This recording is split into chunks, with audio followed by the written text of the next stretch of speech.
정기국회 이제 내일 끝나게 되는데 박근혜 대통령이 오늘 다시 한번 국회를 고강도로 비판했습니다. 기득권 집단의 대리인이라고 말했습니다. 과연 왜 이런 것인지 하나씩 얘기를 들어보겠습니다. 먼저 오늘 있었던 오전 국무회의 상황으로 돌아갑니다.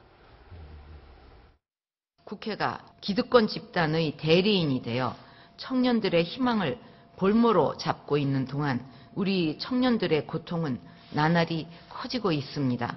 참여정부를 포함한 역대 정부에서도 서비스 산업 활성화 정책을 적극 추진해 왔습니다. 집권하던 시절에 적극 추진하던 정책을 이제 와서 반대한다면 과연 누가 그 뜻을 순수하게 받아들일 수가 있겠습니까? 이 국회가 도대체 누구를 위한 국회입니까? 자, 조수진 차장. 네. 그동안 이제 대통령이 국회를 계속 비판하는데 일단 국회를 품으려는 노력을 좀 하셔야 된다는 조언을 계속 내놨거든요. 오늘 저 발언 어떻게 보셨습니까? 네. 오늘 박근혜 대통령이 모두 발언에서 한 발언 보고 올라오는 거 보니까요. 네. 5,200자입니다. 200자 원고지로 26장이더군요. 네. 14분을 네. 정말 작심한 듯이 얘기를 했습니다. 네. 어제 같은 경우에는 여당 지도부와 만나서 도저히 이해할 수 없는 일, 있을 수 없는 일 이렇게 얘기를 했는데요. 네. 바로 내일 정기국회 폐회를 하루 앞두고 지금 노동개혁 법안이라든지 여러 가지 민생 활성화 법안이라든지 이런 게 처리되지 않고 있는 데 대해서 야당을 아주 작심 비판을 했다. 이렇게 볼 수가 있고요. 또 한 가지는 오늘 원래는 세종시와 청와대의 어떤 원격 화상회의로 이루어지려고 했었습니다. 네. 그런데 세종시에서도 모든 국무위원들이 청와대로 와라. 이렇게 요청을 한 겁니다. 네, 그 얘기는 오늘 아주 마음을 다져서 이 야당에 대한 비판을 작심하고 쏟아내면서 국민들에게 알리겠다. 이런 의중이 실려 있습니다. 자, 일단 그동안 박근혜 대통령이 고강도 표현을 할 때마다 새로운 어법과 화법이 등장했는데 오늘도 눈에 띄는 대목이 몇 군데 있었습니다. 같이 먼저 확인하겠습니다. 개혁을 거부하는 것은 청년들과 나라의 미래의 족쇄를 채우는 것입니다. 우리만 우물안 개구리식으로 막고 있다고 결국 우리만 뒤떨어지게 될 뿐입니다. 구름에 붕 뜬 그런 개혁이 아니라 이렇게 큰 변화를 지금 이루어 나가는 것입니다.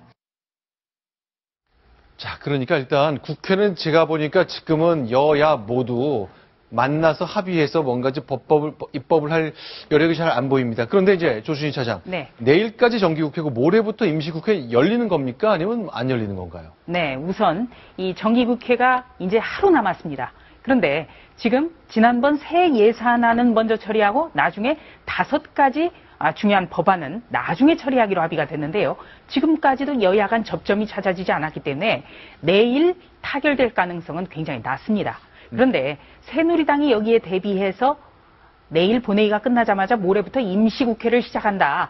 이렇게 하고 단독으로 임시국회를 소집한 상황입니다만 지금 새정치민주연합의 내홍이 굉장히 심각한 상황이기 때문에 임시국회가 새누리당 단독으로 소집이 됐다 하더라도 제대로 가동될지는 좀 장담할 수 없습니다. 자, 박근혜 대통령이 국회를 질책한 그 순간 그동안 이제 올 여름부터 굉장히 불편한 관계가 이어져 왔던 유승민 전 원내대표 상을 하나 받았네요. 그렇습니다. 백봉신사상이라고 그러죠? 그렇습니다. 백봉신사상 어떻게 보면 모범적으로 국회 활동을 하는 국회의원들에게 주어지는 영광인데요. 백봉 라용균 선생을 기리는 상입니다.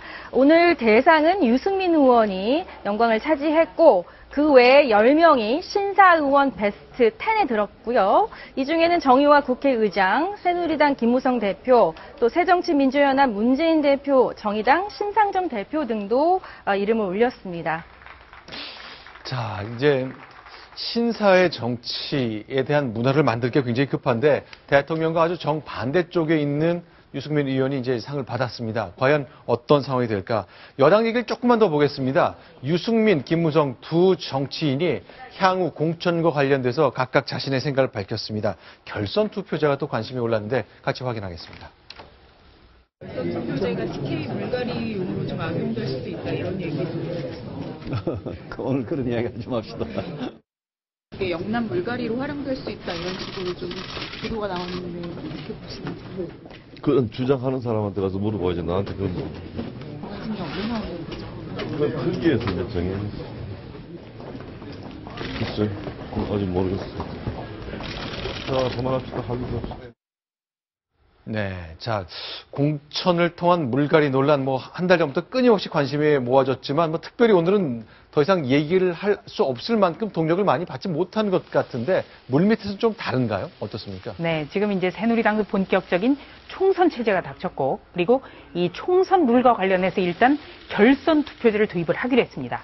그러니까 결선 투표제라는 것은 경선에서 당 후보를 고르는데 일단 사람들이 많기 때문에 이것을 한 번 압축을 해서 가령 2명 정도를 한 번 더 결선에 붙이자는 겁니다. 네. 그래서 누구를 어떻게 붙일지, 또 어느 지역에 붙일지 이 부분에 대해서는 굉장히 논의가 지금 뜨거워지고 있는데요. 네. 일단 예를 들어서 1, 2위를 결선 투표에 붙인다면 현역 의원을 바꿔보자라는 심리가 굉장히 강할 겁니다. 네. 특히 이런 결선 투표제가 대구 경북 지역에 만약에 도입이 된다면 이 박근혜 대통령의 뭐 그 진실한 사람이라든지 또 TK 물갈이론이라든지 이런 게 맞물려서 굉장히 현역 의원, 특히 유승민 전 원내대표부터가 그 어떤 희생양이 될 수 있다라는 그런 관측이 나오고 있습니다.